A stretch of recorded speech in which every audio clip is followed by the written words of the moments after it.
Baik, bismillahirrahmanirrahim. Assalamualaikum warahmatullahi wabarakatuh. Nah, terkait dengan kepemimpinan, salah satu hal yang perlu diketahui adalah tentang gaya kepemimpinan itu sendiri.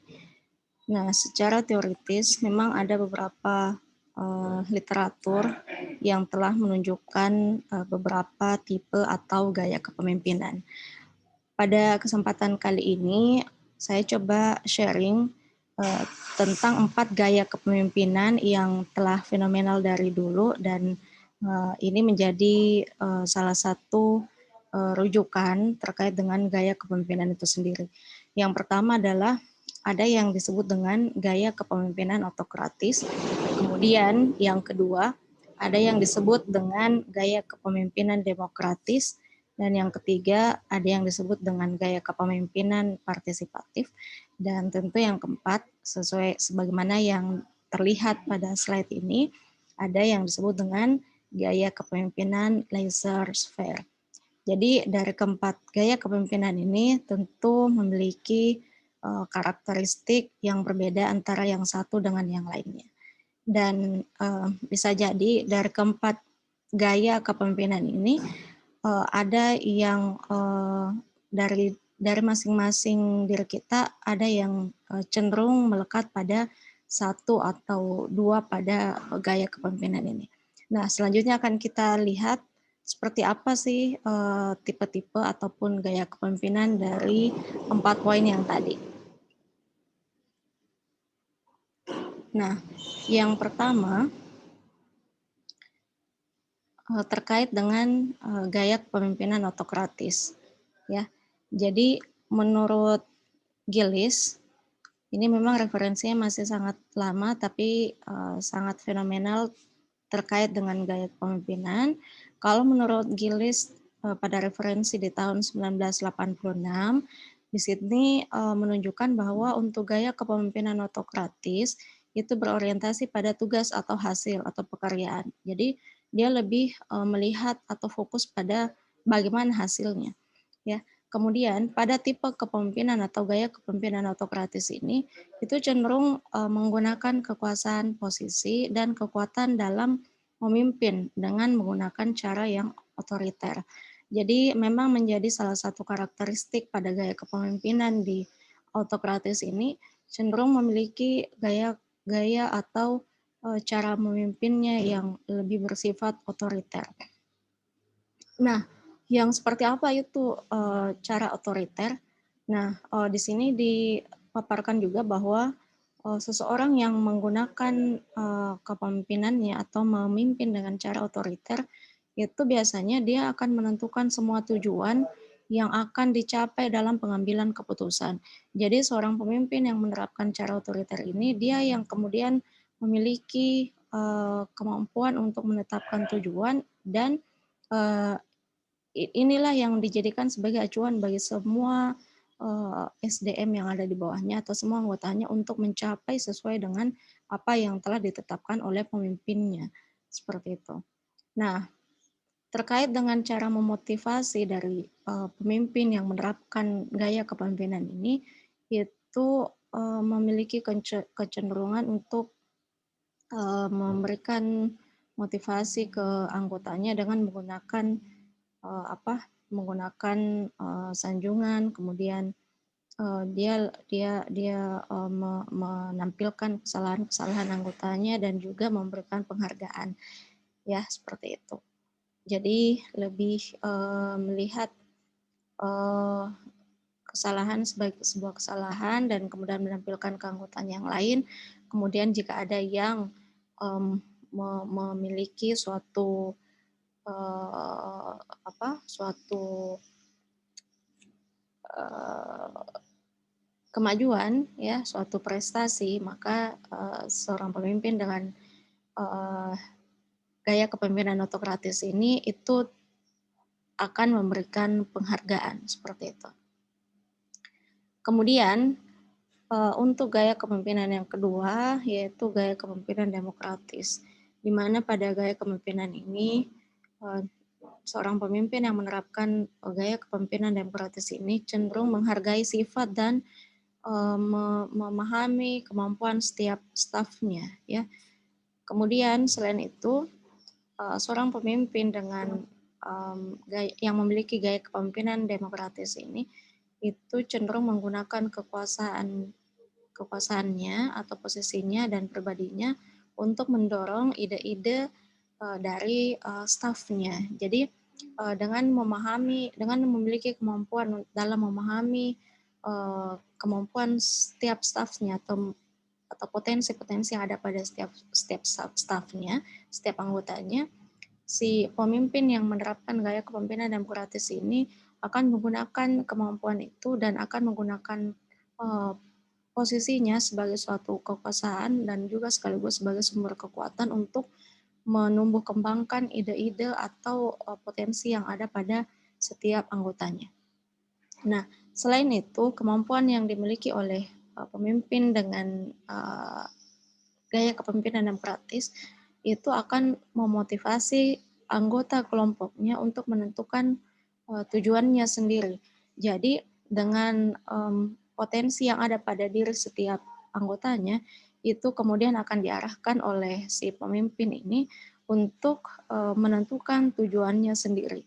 Jadi ada arahan dari pemimpin ya terkait dengan tujuan-tujuan yang akan ditetapkan pada kelompok tersebut.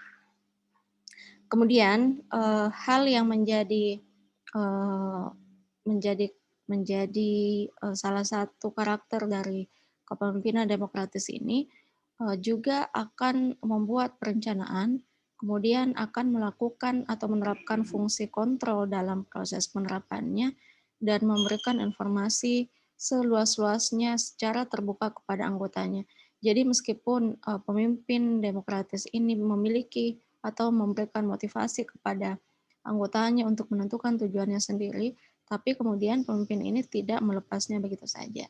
Tapi bagaimana agar dalam proses pencapaian tujuan itu si pemimpin demokratis ini tetap bersama-sama hadir untuk membuat perencanaan yang matang, kemudian juga hadir dalam memberikan arahan dan menjalankan fungsi kontrol dalam melaksanakan atau dalam penerapan dari tujuan yang telah ditetapkan sebelumnya. Selain itu, pemimpin demokratis ini juga punya kemampuan untuk mendapatkan dan tentu menyebarluaskan informasi-informasi yang berkaitan dengan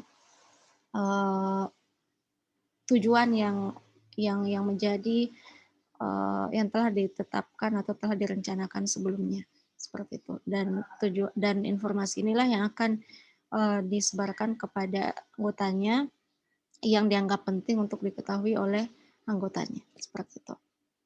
Kemudian untuk gaya kepemimpinan yang ketiga adalah gaya kepemimpinan partisipatif. Nah, untuk gaya kepemimpinan partisipatif ini pada dasarnya merupakan gabungan atau ya gabungan dari kepemimpinan otoriter dan gaya kepemimpinan demokratis, di mana dengan pada gaya kepemimpinan partisipatif ini seorang seorang pemimpin yang juga sekaligus sebagai seorang manajer itu memiliki kemampuan untuk menyajikan atau melakukan analisis masalah. Nah, dari sini setelah pemimpin ini melakukan analisis masalah, dia kemudian melakukan atau mengusulkan tindakan atau suatu rencana atau suatu tindakan kepada anggotanya, kemudian juga akan melibatkan anggotanya dalam menyelesaikan suatu masalah. Jadi tidak segan-segan seorang pemimpin yang menerapkan gaya kepemimpinan partisipatif ini akan mengundang anggotanya atau melibatkan anggotanya untuk meminta kritikan dan atau komentar. Nah, dari kritikan dan komentar inilah ya yang berasal dari anggotanya si pemimpin ini kemudian akan menjadikan semuanya menjadi bahan pertimbangan, ya akan menimbang dan mempertimbangkan untuk membuat suatu keputusan. Jadi meskipun sumber informasi atau sumber masukan berasal dari anggotanya, tapi yang melakukan pengambilan keputusan ada pada si pemimpinnya, seperti itu. Nah, untuk gaya kepemimpinan laissez-faire, untuk gaya kepemimpinan yang keempat, dalam suatu referensi ya dari Nur Salam tahun 2015 menyatakan bahwa untuk gaya kepemimpinan laissez-faire ini dia menerapkan sistem bebas tindak atau lebih menerapkan sistem pembiaran atau lebih membiarkan ya, di mana pada penerapan suatu kepemimpinan dengan gaya laissez-faire seorang anggota atau karyawan akan menentukan sendiri kegiatan apa yang akan dilakukan, kegiatan apa yang akan ditetapkan, itu tapi tanpa arahan, supervisi, dan koordinasi yang terlalu intens dengan pemimpinnya. Nah, kemudian dalam tataran evaluasi, si anggota atau bawahan ini juga dialah yang akan melakukan evaluasi terhadap tindakan yang dilakukannya sendiri. Nah, kemudian bagaimana keterlibatan dari pemimpin dengan gaya kepemimpinan laissez-faire? Pemimpinnya itu hanya sebagai sumber informasi. Jadi dia hanya memberikan informasi terkait dengan apa yang akan dilakukan atau terkait dengan tujuan-tujuan yang akan dicapai. Nah, meskipun tentu tidak dipungkiri bahwa dalam proses kepemimpinan laissez-faire ini tetap ada koordinasi, meskipun tapi koordinasi yang dilakukan itu sangat minim dan fungsi pengendaliannya atau fungsi kontrolnya sangat minim. Jadi tidak ada intervensi penuh dari pemimpin kepada anggotanya dalam proses penerapan kepemimpinan laissez-faire ini. Jadi pemimpin ini hanya sebagai fasilitator, lebih tepatnya seperti itu. Nah, jadi seperti itu kurang lebih keempat gaya kepemimpinan pada referensi yang dijadikan sebagai rujukan, ya. Jadi 4 gaya kepemimpinan inilah yang menjadi yang menunjukkan tentang beberapa gaya kepemimpinan, meskipun akan pada referensi yang lain ada banyak gaya kepemimpinan lagi yang berbeda dari paparan ini, dan nanti akan kita lihat lebih jauh.